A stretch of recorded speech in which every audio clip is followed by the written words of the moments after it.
pinaalala niya sa akin, honor your father and mother and all will be well with you and you will live long in the land that God has chosen for you. Humingi ako ng tawad sa mga magulang ko. By God's grace, pinatawad nila ako.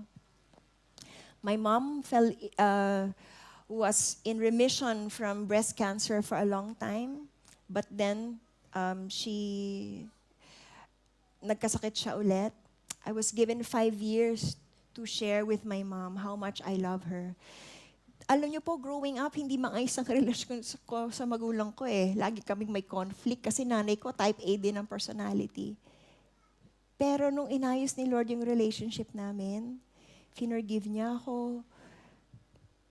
Nakilala ko yung nanay ko hindi lang bilang nanay, kundi bilang isang kaibigan.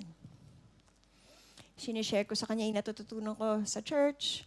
Kinikwento niya sa akin yung mga nangyayari sa mga kapitbahay. Pero nung nakomato siya dahil nagkaroon ng complications dun sa cancer niya na bumalik, I really pray to God, God, please don't take my mom away until I am assured na mapupunta siya sa'yo. So, by God's grace, after 3 days, the Lord raised her back. Nauwi namin, and then tumagal pa yung buhay niya ng 1 more month.